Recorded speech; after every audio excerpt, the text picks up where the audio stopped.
I am Captain Millie Walker, 29 years old. Last Thanksgiving, my father, a retired judge, stood before 32 relatives and barked a grounding order at me like I was some bratty kid, just because I dared to mention my grandmother's will. The entire clan erupted in laughter at an army officer. My jaw tightened. But I looked him dead in the eye, cold as ice, and replied with a single word, "Roger." The next morning, he pounded on my door, smirking. "Finally learned your place, huh?" Then he froze when he saw the room was empty. I was gone. The bed was made with military precision, hospital corners tight enough to bounce a quarter. Just as he started laughing, thinking I'd deserted, the doorbell rang. Lawyer Harold Caldwell stood there, calm and unblinking, clutching a leather briefcase filled with documents my father never knew existed. He looked the former judge straight in the face and dropped a bucket of cold water. "The game's over, Richard." Before I reveal the legal bombshell inside that briefcase, hit like, subscribe, and let me know where you're listening from. Now, let me take you back to last September, the moment my grandmother took her last breath. September in Portland is a gray bruise, the kind of wet cold that digs into your marrow and stays there until you're convinced you'll never be warm again. I was 4 hours deep into a haul from Fort Lewis when the rain turned into a deluge. My hands were locked at 10 and 2 on the steering wheel of my beat-up Silverado. I didn't feel the fatigue. I didn't feel much of anything except the rhythmic, annoying slap of the wipers against the windshield. The call had come at 4 o'clock. My mother's voice was a thin wire, snapping under the weight of the news. Grandma Eleanor was gone. I hit the hospital corridor at 06:14. The floor tiles were a blinding, clinical white that made my head throb. The air tasted of industrial bleach and that heavy, cloying cologne my father has worn for 30 years. Richard Walker was already there. He stood in the center of the hallway like he owned the entire wing, dressed in a charcoal suit that probably cost more than my first 2 years of college. He was on his phone. He wasn't crying. He was barking about a court docket. Garrett, my older brother, stood right next to him, nodding like a bobblehead, his hands shoved deep into the pockets of his expensive slacks. I walked toward them. My boots clocked against the tile, a sharp, disciplined sound that cut through the hospital hum. I stopped exactly 3 feet away. Richard didn't even break his stride in the conversation. He glanced at me, his eyes skating over my uniform with a flick of pure disdain. Then he turned his back. It wasn't an accident. It was a maneuver. To him, I wasn't a grieving granddaughter. I was a ghost, a smudge on his lens. "Garrett, make sure the clerk has the brief by noon." Richard snapped into the receiver. He hung up and clapped Garrett on the shoulder, ignoring my existence entirely. "Good boy. You're the only one I can count on to keep this family's head above water." I stood there, my throat feeling like it was lined with broken glass. "Dad?" He didn't turn. He just walked toward the elevator with Garrett trailing behind him like a loyal shadow. I watched the doors slide shut. The silence that followed was louder than any mortar blast I'd ever heard downrange. The funeral was 3 days later. A granite church in the hills, the kind of place where old money goes to pretend it's holy. The sky was the color of a wet sidewalk. I was in my Class A's, every button polished to a mirror finish, every ribbon straight. I stood in the back, the cold dampness of the Oregon air seeping through my tunic. Richard took the podium. He didn't look like a man who'd just lost his mother. He looked like a politician at a rally. His voice boomed, echoing off the high stone arches. He talked about legacy. He talked about the Walker name. "My son, Garrett," Richard said, his chest swelling with pride. "A man of the law. A man who understands what it means to carry this family into the future. The true pillar of our lineage." He said Garrett's name 4 times. He mentioned the law firm. He mentioned the civic awards. He even managed to squeeze in a mention of my mother, Linda, calling her a faithful companion. But me? He never even looked my way. I waited for it. A mention of the granddaughter who'd spent her life serving, the one who'd sent half her hazard pay home every month to keep Grandma's house from being seized when Richard tried to liquidate it years ago. Nothing. Not a word. He stepped down to a murmur of approval. I stayed in the corner of the transept, hands locked behind my back in a rigid parade rest. My knuckles were white. I could feel my nails digging into my palms, the sharp sting of skin breaking, but I didn't blink. I didn't let a single muscle in my face twitch. If he wanted me invisible, I'd be a statue. The wake was held at the Hawthorne estate. 32 relatives, all nursing bourbon and talking about the estate like vultures circling a kill. I was in the kitchen, stacking dirty plates. Habits die hard. You see a mess, you clear it. My Uncle Dan wandered in, glass in hand. He looked at my uniform, then at my face. "Millie, hard to keep track of where you are these days. You doing okay?" I opened my mouth to tell him about the logistics chain I was managing, the millions of dollars in equipment I was responsible for. But before I could speak, the door swung open. Richard walked in. He didn't look at me. He looked at Dan. "Don't bother, Dan," Richard said, his voice dripping with a casual, oily contempt. He threw a smirk over his shoulder at me. "She's just a dirt roller, only knows how to take orders and dig foxholes. Don't go asking her about the economy or the family business. It'd be like talking to the hired help." A few cousins standing in the doorway erupted in a muffled, snickering chorus. I froze. The plate in my hand felt heavy as a lead weight. My jaw was clamped so tight it ached. I've stared down real threats without breaking a sweat, but here, under the harsh yellow lights of my father's kitchen, I felt the walls closing in. I was an officer. I had a rank. I had respect everywhere else in the world except in my own home. "I gotta go," I muttered. I pushed past them, needing air before I did something that would get me court-martialed. I was halfway across the patio when a shadow moved. The buffet line was thinning out. An old man stood by the hedge. He was wearing a worn-out trench coat and thick glasses with gold rims. He looked like a relic. He didn't say a word as I approached.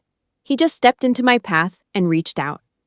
His hand was dry, like parchment, but his grip was iron. He took my right hand and pressed something into my palm. "Your grandmother was very proud of you, Captain," he whispered. His voice was a low rasp, like tires on gravel. "Don't listen to the noise. They don't know what's coming. I'll call you soon." He let go and disappeared into the rainy darkness before I could even blink. I opened my hand. It was a business card, heavy stock, embossed lettering, Harold Caldwell, attorney at law. I looked back at the house. The lights were blazing. I could hear Richard's booming laugh from the living room. I looked at the card again. In the darkness, that embossed ink felt like a promise, a tactical advantage they didn't even know I had. A cold, sharp spark ignited in my chest. For the first time since that 4 o'clock phone call, the invisible girl started to see a way out. The dinner table was a battlefield where I had no weapons. At least, not yet. 15 of us were packed into the dining room of the Hawthorne Street estate. The air was heavy, thick with the smell of a $60 Cabernet and the steam from a prime rib that probably cost more than my monthly base pay. Richard sat at the head of the long oak table, his back straight, his eyes scanning the room like he was still presiding over the county court. He had that way of looking at people, like they were all just evidence he hadn't decided to throw out yet. Clink, clink, clink. He tapped his sterling silver fork against the rim of a crystal glass. The sound was sharp, brittle enough to cut. The room went dead silent. My cousins stopped mid-laugh. My aunts froze, napkins halfway to their mouths. "I've made a decision regarding the estate," Richard announced. He didn't say we. He didn't consult the ghost of his mother. He just spoke. "I'll be distributing the assets based on competence, real-world capability." He turned that judge stare on me. It was cold, dismissive. The kind of look you give a stray dog that's managed to find its way into a high-end steakhouse. "That means you don't need to worry your head about it, Millie," he said, a jagged little smirk playing on his lips. "These numbers ain't in your infantry manual. They require a mind for finance, not just a knack for digging holes and following orders." A few of my cousins snickered. I felt the heat rise in my neck, but I didn't move. I've managed multi-million-dollar supply chains across 3 continents, but in this room, I was just the daughter who went off to play soldier. I was the uneducated one, because I didn't have a law degree from an Ivy League. Grandma Eleanor promised me the beach cottage, Dad, I said. My voice was low, level. I kept my breathing steady. 4 seconds in, 4 seconds out. Richard's hand slammed down on the table. The plates rattled. The wine in his glass sloshed over the rim, staining the white linen like a fresh wound. She was senile, he roared. His face turned a mottled shade of purple. She was out of her mind when she said that. You think you're gonna stand here and challenge me? In my own house? I reckon you've forgotten who's in charge here, girl. He swung his gaze toward my mother. Mom flinched. She looked down at her soup bowl, her shoulders hunched like she was expecting a blow. Her hands were shaking so hard she couldn't even pick up her spoon. She didn't say a word. She never did. She just sat there, disappearing into the wallpaper while her husband tore into her daughter. I looked around the table. Nobody moved. Nobody defended her. In this house, justice didn't exist. There was only the judge. I'm tired, I said, standing up. The chair legs scraped harshly against the hardwood floor. Long drive.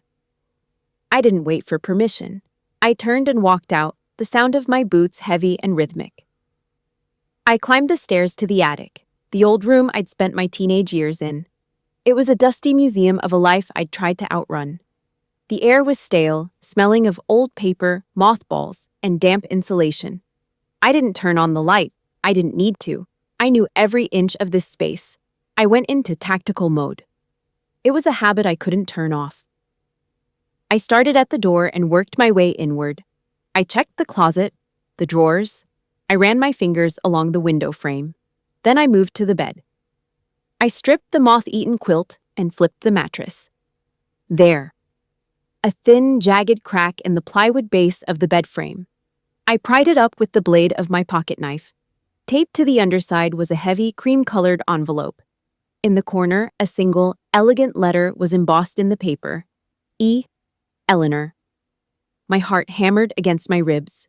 I sliced the tape and pulled out a single sheet of stationery and a thick stack of legal-sized paper. The letter was in Grandma's shaky, elegant hand. Millie, I'm sorry. Men like your father don't hear women. They only see what they want to see.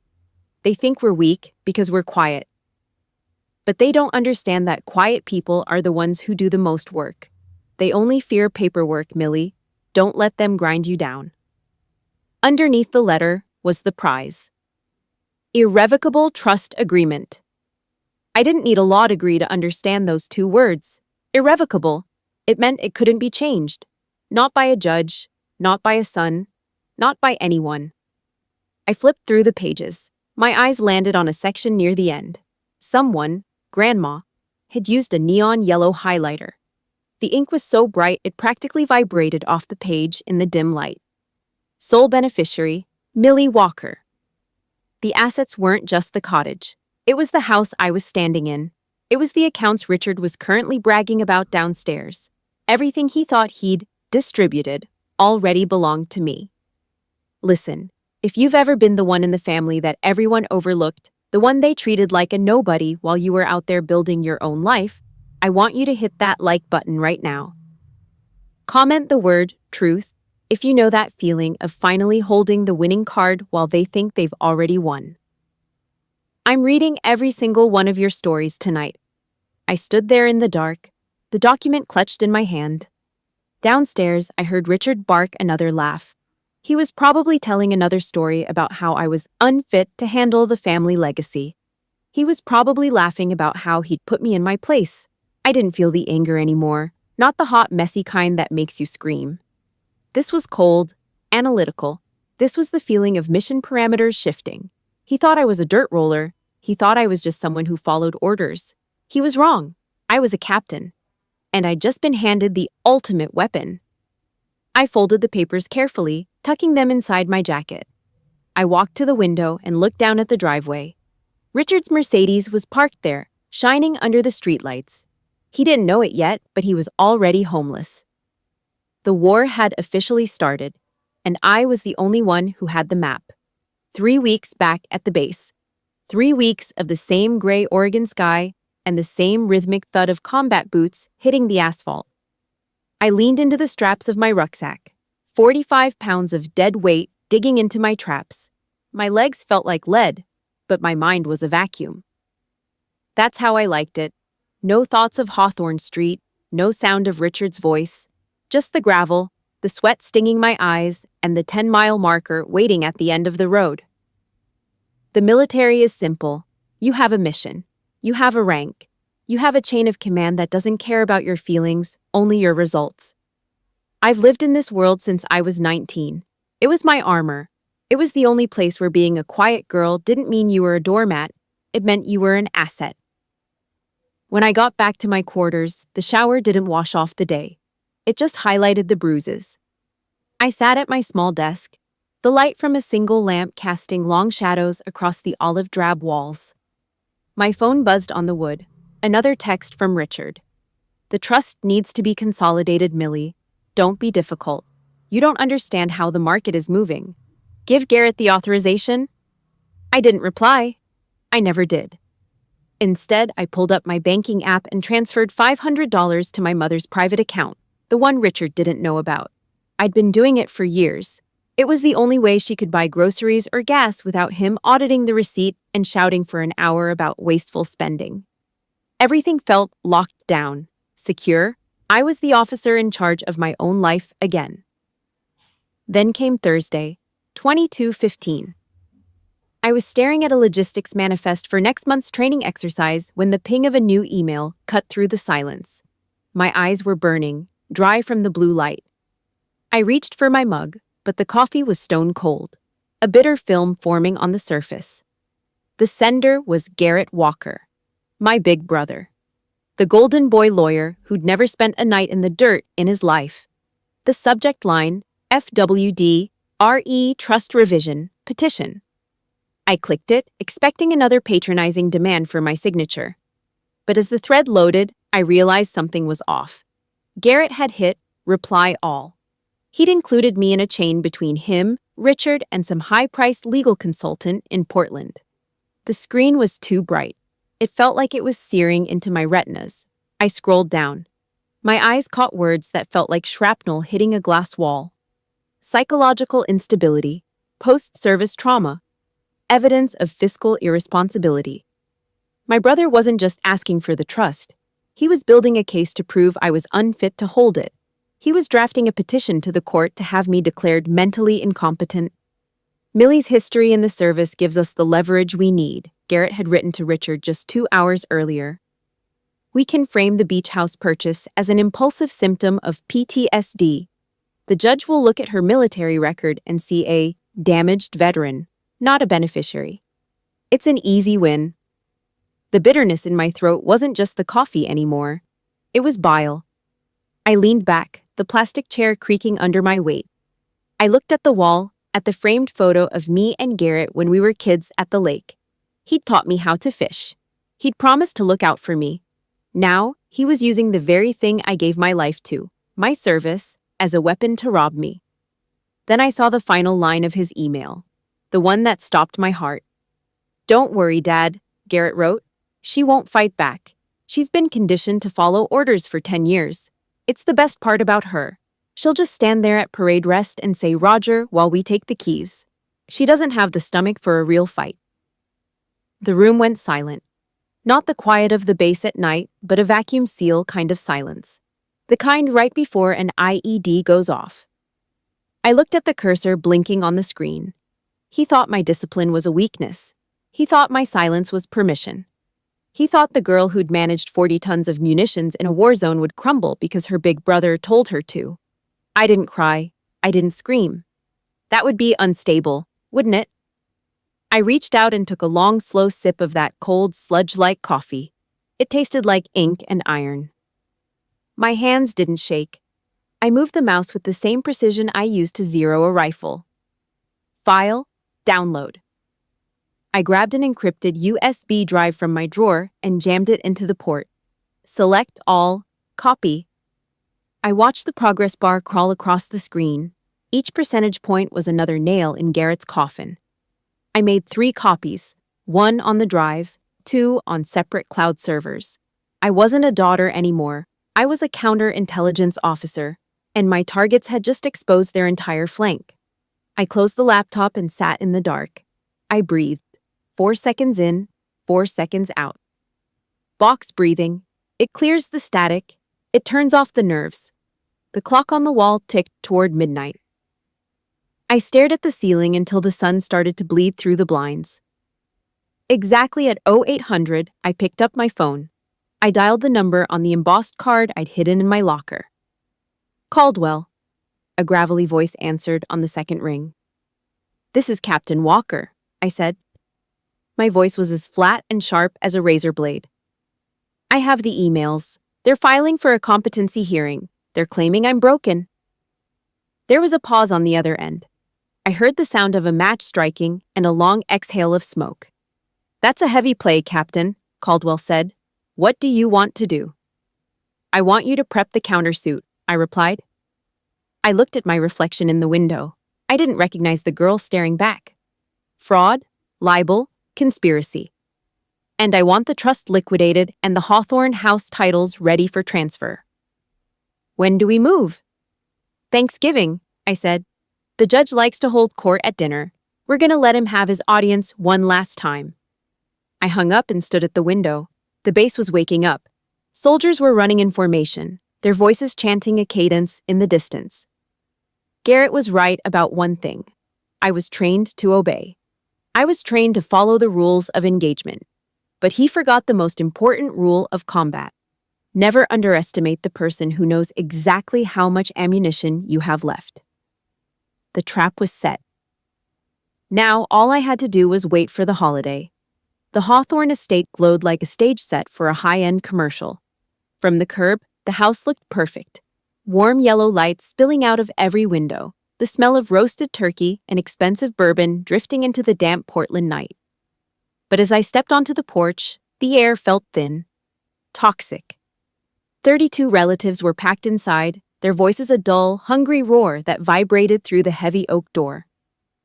I took a breath and pushed inside. Nobody looked up.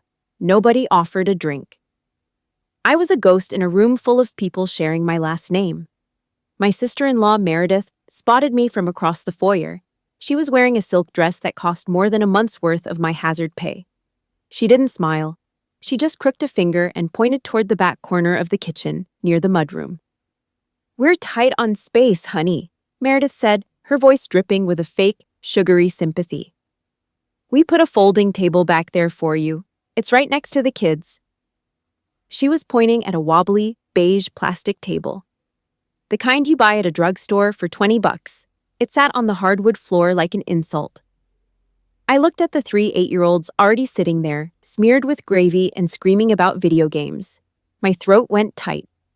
A year ago, I was sitting in a tactical command center in Afghanistan, directing tens of millions of dollars in military hardware, deciding which convoys moved and which stayed put. Generals listened when I spoke. Here, in the house I grew up in, I was being demoted to the kids' table. I walked over. The screech of the plastic table legs against the floor sounded like a scream. I sat down. My knees hit the underside of the flimsy top. I just stared at my empty plate, my back straight as a yardstick. In the dining room, Richard stood up. He was at the head of the main table, a glass of aged bourbon in his hand. He looked like a king. He spent 10 minutes praising Garrett's law firm, talking about billable hours and the Walker legacy. The relatives hung on every word, nodding like bobbleheads. One of my uncles, drunk on wine, leaned over and tried to ask me about my deployment. So, Millie, you still moving boxes for the army, or what? Before I could get a word out, Richard's voice cut through the room like a whip. He didn't even look at me.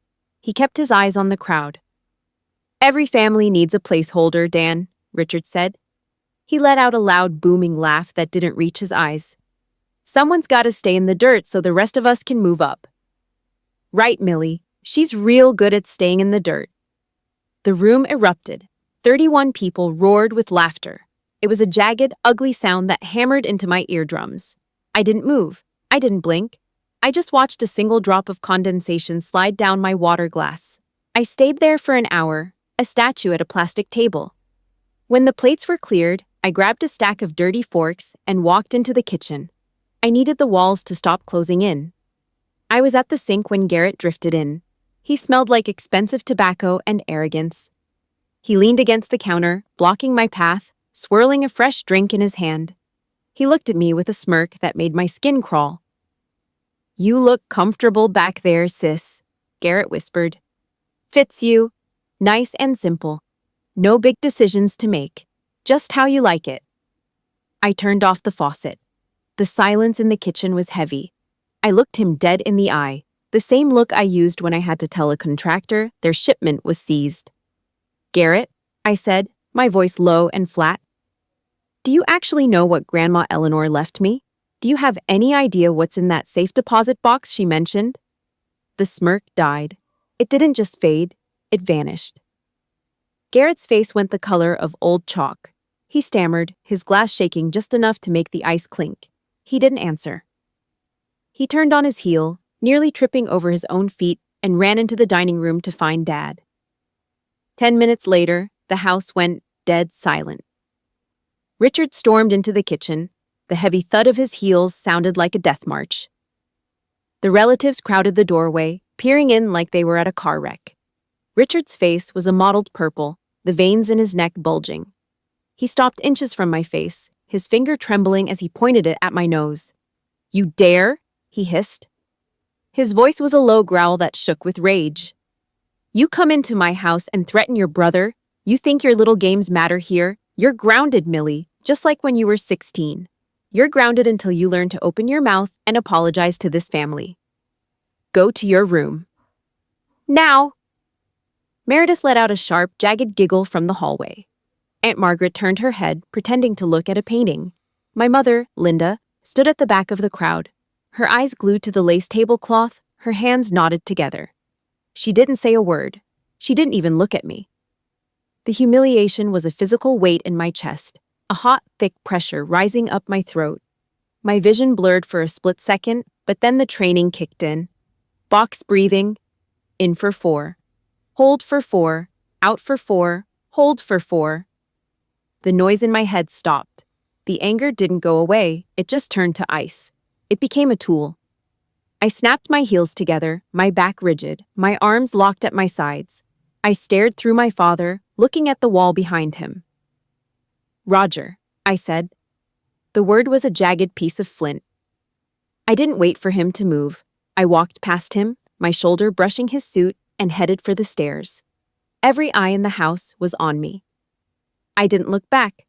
I went into my old room, shut the door, and locked it. I didn't turn on the light. I sat on the edge of the bed in the dark, listening to the sounds of laughter and clinking glasses starting up again downstairs. They thought they'd won. They thought they'd put the soldier back in her cage. I pulled my phone from my pocket. My thumb hovered over the contact. I pressed dial. "Caldwell," the voice rasped on the first ring. "It's time," I said. My voice was a dead thing. 8 o'clock tomorrow morning. Open fire. I hung up and tossed the phone on the quilt. Below me, someone shouted a toast. Let them drink. Let them laugh. Tonight was the last night they'd ever sleep in this house. 4:15. Portland was a ghost world. A thick, wet fog crawled off the Willamette River, swallowing the streetlights and turning the Hawthorne estate into a jagged shadow. Inside the house, the silence was heavy, smelling of stale bourbon and the cold grease of a turkey carcass left on the counter. I didn't turn on the lights. I didn't need to. I moved through the dark with the muscle memory of a scout. My tactical rucksack was already packed.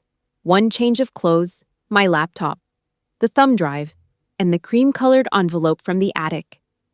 I looked at the bed one last time. The blankets were folded with hospital corners so sharp they could draw blood. Precision, discipline. It was the only thing they hadn't been able to take from me.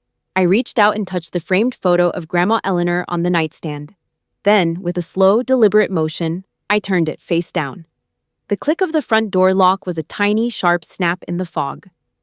I stepped onto the porch, the air hitting my lungs like a sheet of ice. I didn't look back. I didn't say goodbye. You don't say goodbye to a burning bridge. You just keep walking. I slid into the Silverado, the engine turning over with a low, throaty growl that felt like a secret. I drove 3 miles to a 24-hour diner on the edge of the industrial district. The neon sign hummed, a flickering blue D buzzing against the gray sky. I sat in a corner booth, the vinyl seat cracked and cold against my thighs. Black? No sugar, I told the waitress. She slid a thick ceramic mug across the laminate table. It was hot, bitter, and tasted like ash. Perfect. I opened my laptop and watched the clock. 7:30. Back at the house, the king was waking up. Richard Walker took his first sip of coffee, feeling the warm glow of a man who'd finally crushed a rebellion. He liked the weight of the house. He liked the silence. He climbed the stairs, his silk robe billowing, ready to deliver one last sermon to the daughter he'd grounded. He wanted to see the look in my eyes when I finally broke. He kicked the door open without knocking. Time to wake up, Millie. We've got a long day of... The word died in his throat. The room was a vacuum. No mess, no clothes on the floor, just a bed so perfectly made it looked like a museum exhibit, and that photo, face down on the table. Richard walked back down the stairs, his heels clicking fast and nervous on the wood. Garrett was in the kitchen, nursing a hangover and looking at his phone.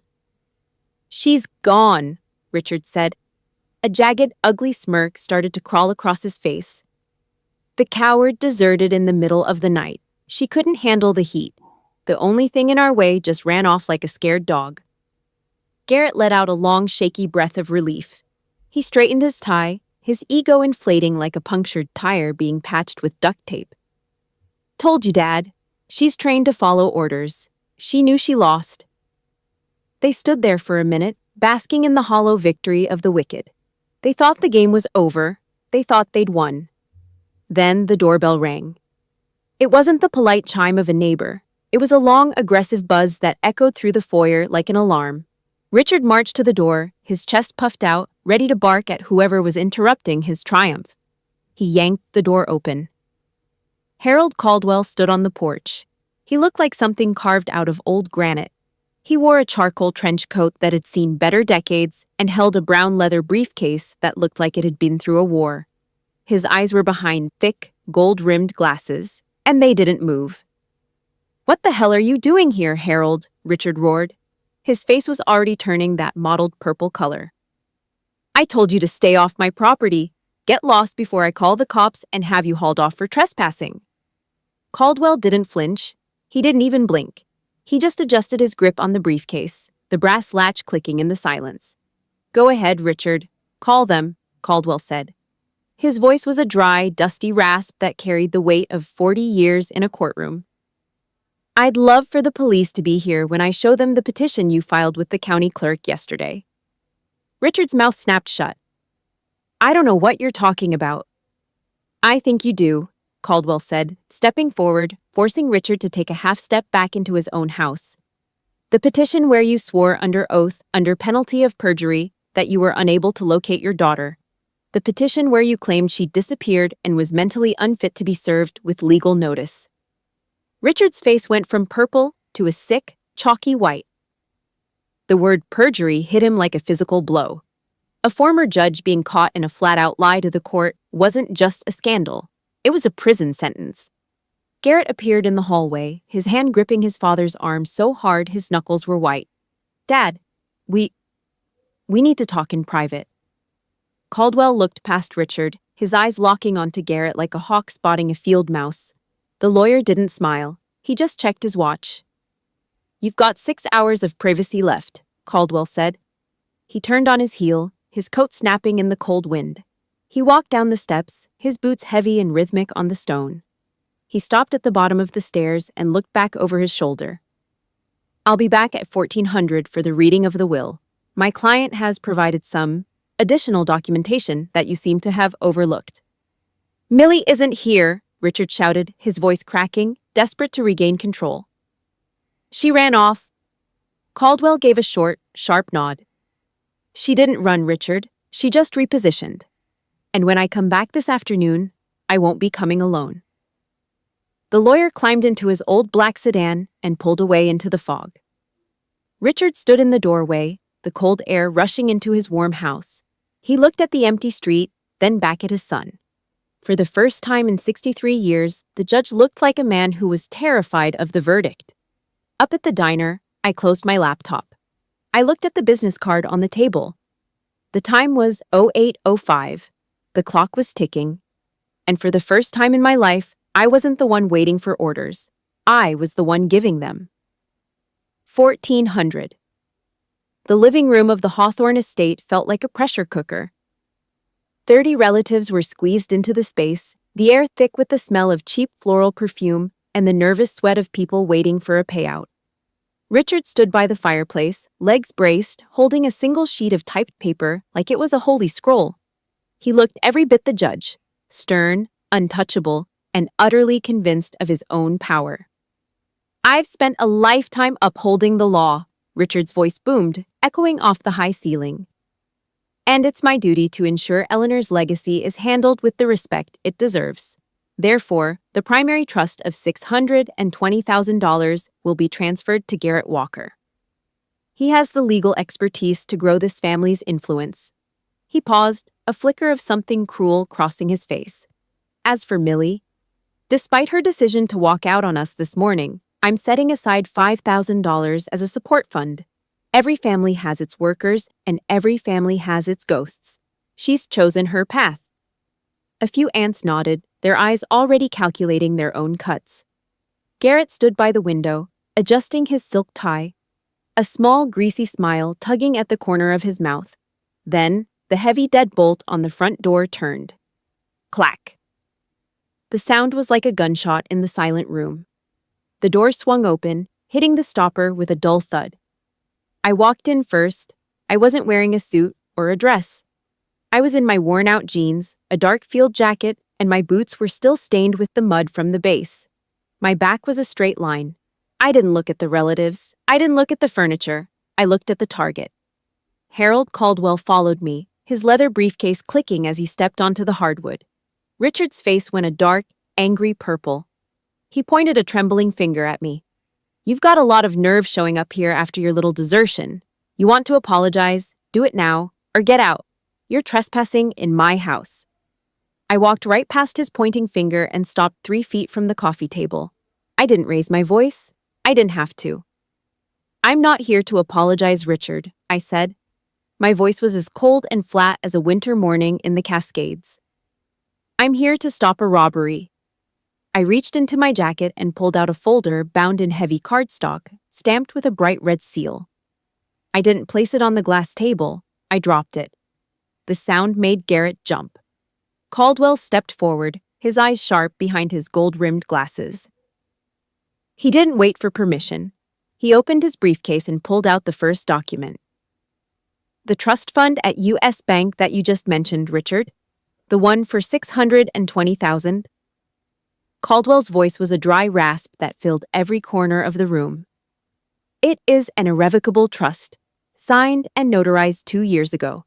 There is only one named beneficiary, Captain Millie Walker." A collective gasp rippled through the room. Aunt Margaret dropped her glass, the ice clinking against the floor.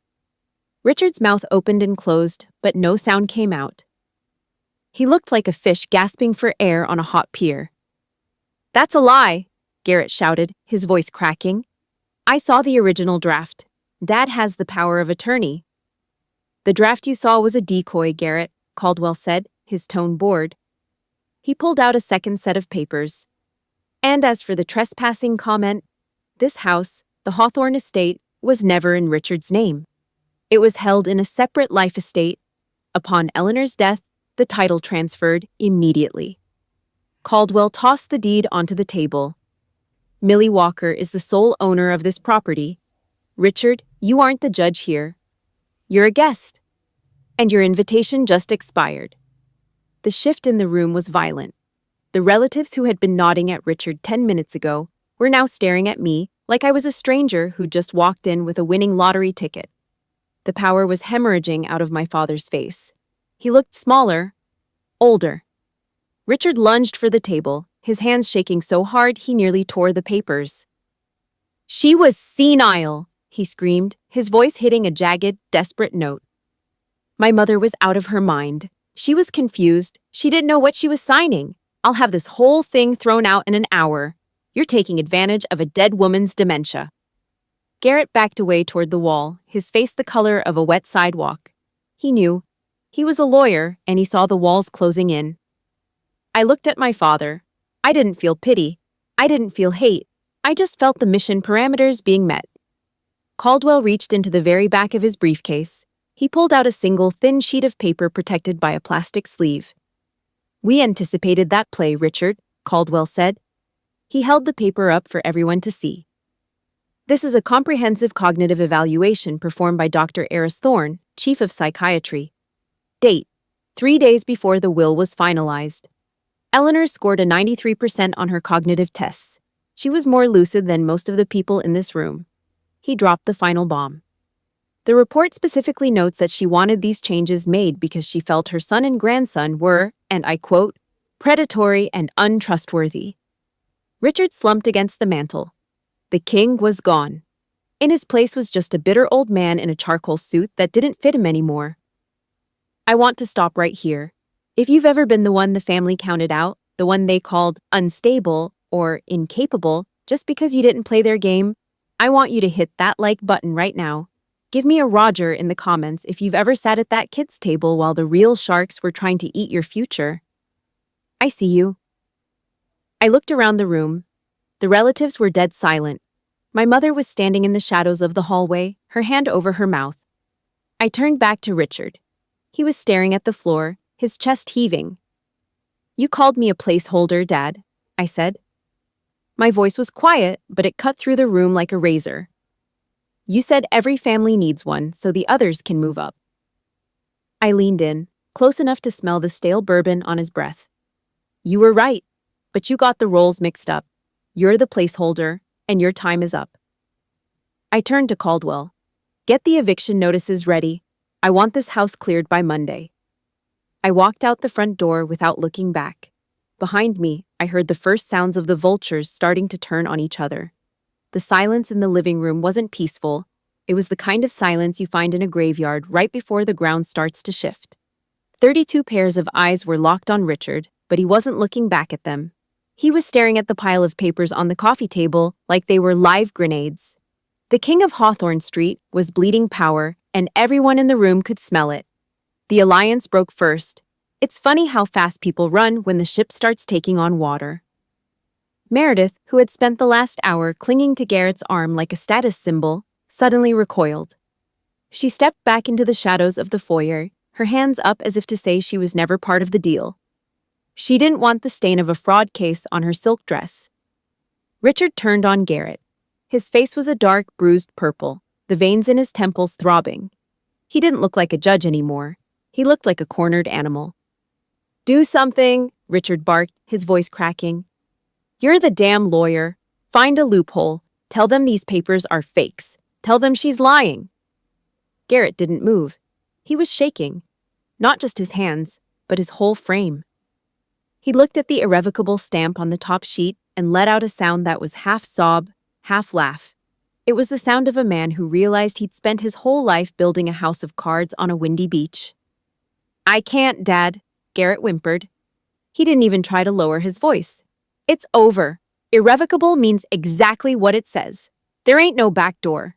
I told you we shouldn't have pushed it this far. I told you." Richard's hand, the one holding the half-full glass of bourbon, began to tremble violently. He looked around the room, searching for an ally, a friendly face, someone to tell him he was still in charge. But Uncle Dan was looking at the floor.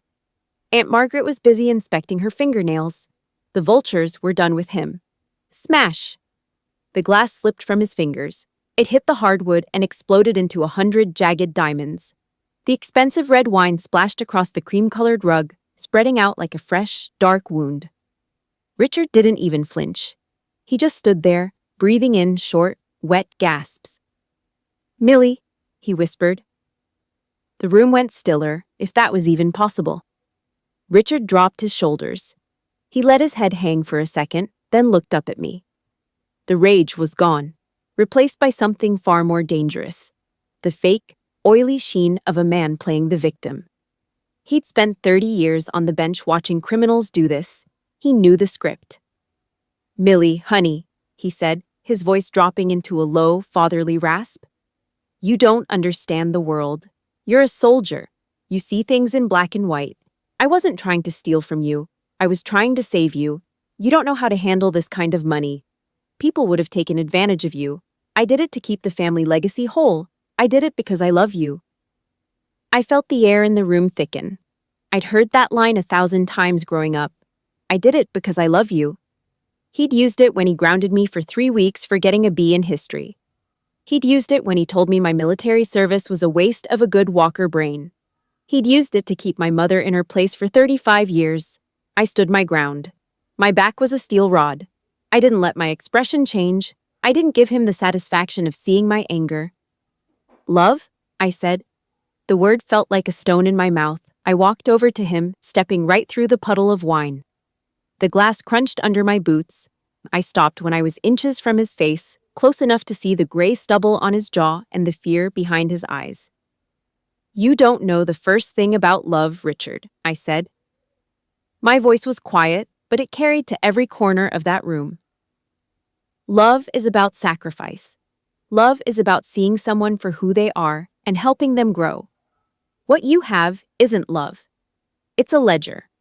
You only value people for how much they obey you. You didn't hide that will to protect me. You did it because you couldn't stand the idea of a daughter having something you couldn't control. I leaned in closer, my voice dropping to a whisper that only he could hear. The placeholder is done taking orders, and the judge is out of appeals. Richard's mouth worked, but no words came out. He looked like he'd been slapped. The mask was gone. The dignified former judge was just a bitter, lonely old man in an expensive suit. "He's right, Millie." The voice came from the back of the room. It was thin, shaky, but it didn't break. My mother, Linda, stepped out of the shadows. She'd spent 35 years disappearing, turning herself into a ghost so Richard wouldn't have a target to hit. But today she looked different. She wasn't looking at the floor. She was looking straight at her husband. "He's right about one thing," Mom said, her voice getting stronger with every word. "You owe her, Richard. You owe this girl an apology for every time you told her she wasn't enough. You owe her for every lie you told to keep her under your thumb." She walked over and stood next to me. She didn't touch me, but I could feel the heat of her presence. It was the first time in my life I hadn't felt alone in this house. "And you owe me too," she added, her eyes burning into his. Richard looked at her like he didn't recognize her. He looked at the relatives. He looked at the wine-stained rug.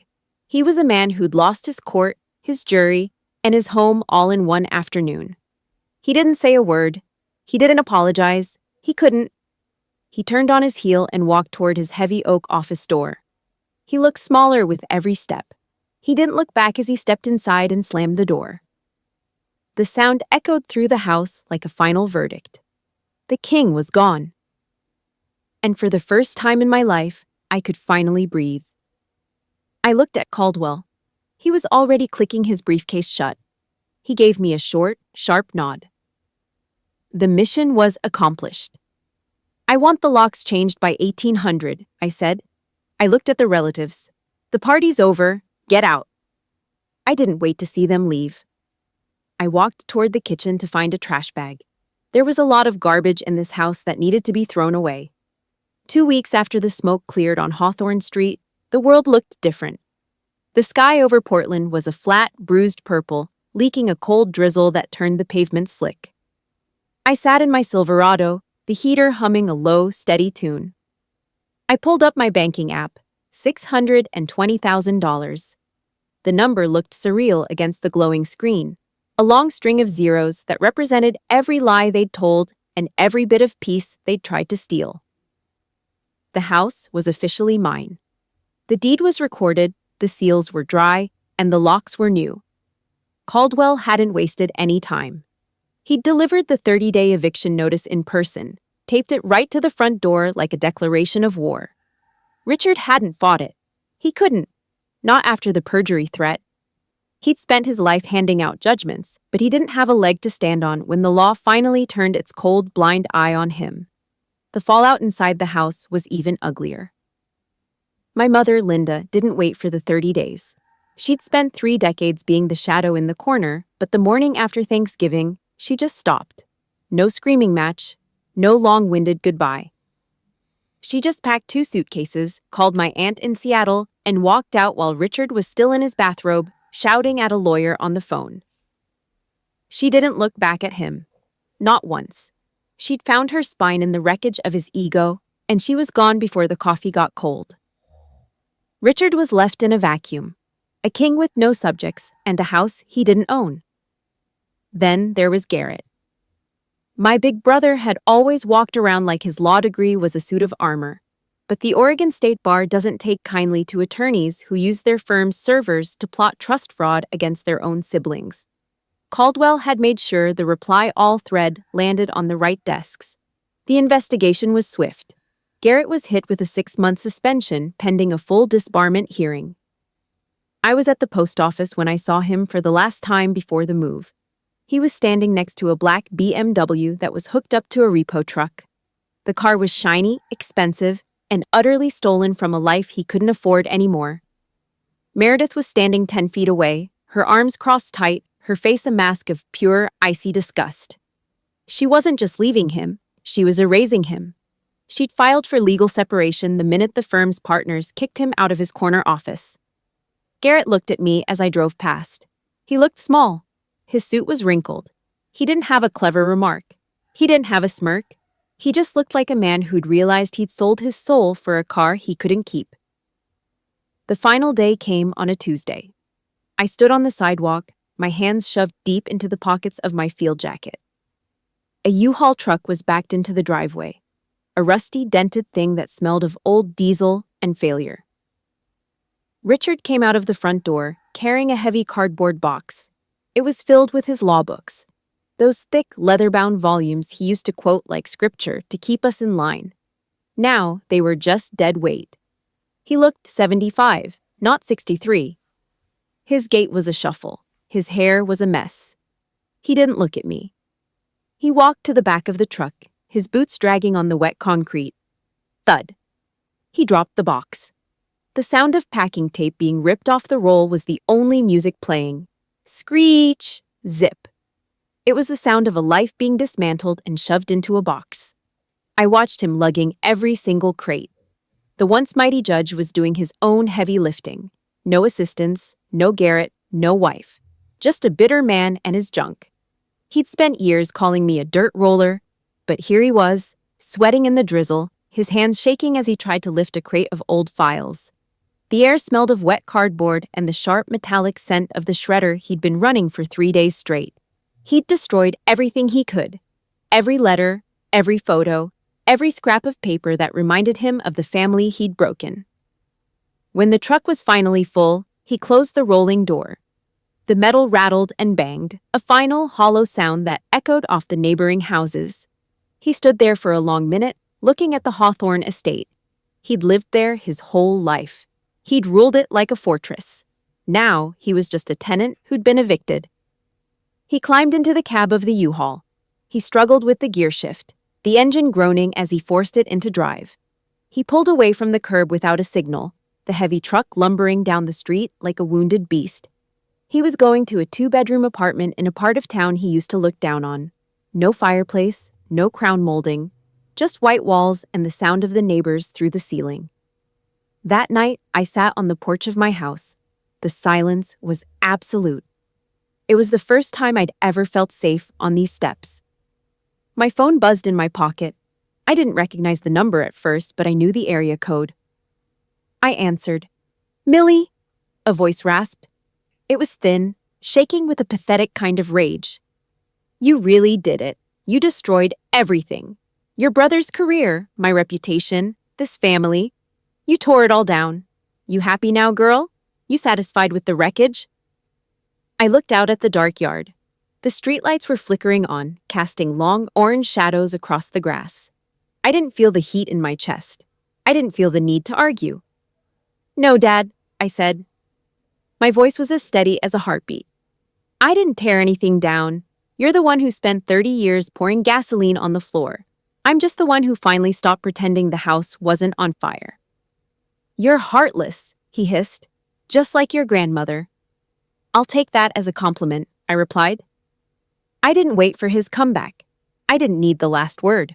I just pulled the phone away from my ear and hit the end call button. Then, with 3 steady taps, I blocked the number. Permanent, no contact. I leaned my head back against the porch railing and took a long, deep breath. The rain had stopped. The air was clean. The war was over. The battlefield was cleared. And for the first time in my 29 years, I didn't have to look over my shoulder. The house didn't feel like a fortress anymore. It just felt like a house. For 30 years, the Hawthorne estate had been a place where I held my breath, waiting for the floorboards to creak under Richard's heavy, judgmental stride. Now, the air was still. It didn't taste like someone else's permission. It just tasted like dust, floor wax, and the cold, sharp scent of an Oregon March. I sat at the kitchen table with my laptop. The morning sun was a pale, weak sliver of light cutting through the blinds. I wasn't thinking about the $620,000. I wasn't thinking about the title in the safe. I was thinking about the perimeter. In the military, you learn that a victory is only as good as the lines you draw afterward. If you don't secure the ground you've taken, the enemy just crawls back in through the gaps. I opened my email and blind copied every relative who'd been at that disastrous Thanksgiving dinner. Subject: New Rules of Engagement. The message was short. I didn't use flowery language. I didn't ask for understanding. I just laid out the facts. I told them the house was mine. I told them Richard and Garrett were gone. And then I set the hard line. Do not contact me on their behalf. Do not give them my new number. Do not bring their drama to my porch. If you try to play the middleman, you're out. No exceptions, no second chances. I hit send. The click of the mouse felt like a deadbolt sliding home. 10 minutes later, the pings started. Cousin Danny sent a thumbs up. Aunt Margaret sent a single sentence. It's about damn time, Millie. Take care of yourself. Then, a final one from Garrett. Just one word. Understood. The Fear Dynasty was dead. The placeholder had rewritten the manual. I was on a long stretch of terminal leave, the kind of downtime they give you when you've spent too many years in the sun and the dirt. Most people would have gone to Vegas or sat on a beach in Maui. I went to the hardware store. I bought 5 gallons of high-gloss white primer, a heavy-duty crowbar, and a pair of leather work gloves that smelled like a new saddle. I started with Richard's study. The room was a mahogany and oak coffin. It smelled of stale cigar smoke, old leather, and the kind of arrogance that only grows in a room where people are told they're always right. I didn't just move his furniture. I gutted the space. I hammered the crowbar behind those dark, suffocating wood panels he'd bragged about for decades. Crick. The sound of the wood splintering was better than any song on the radio. I ripped it all down.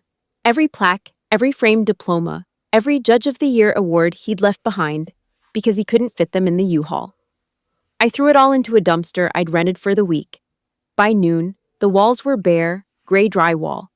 By sunset, they were a blinding, aggressive white. I turned the room into a nursery. Not for a kid, for seeds. I set up long steel tables and grow lights. I wanted a place that produced things instead of just judging them. I traded the law books for catalogs of perennials and landscape design manuals. My hands were covered in white paint and plaster dust, and for the first time in my life, I didn't feel the need to wash them immediately. The grit felt honest. By the 3rd week of March, the ground outside finally started to thaw. The backyard of the Hawthorne estate was a mess of dead ivy and overgrown blackberry vines, another legacy of Richard's neglect. He only cared about the front yard, the part the neighbors could see. The back was a jungle. I spent 4 days out there with a brush hog and a spade. I worked until my back screamed and my palms were a map of fresh blisters.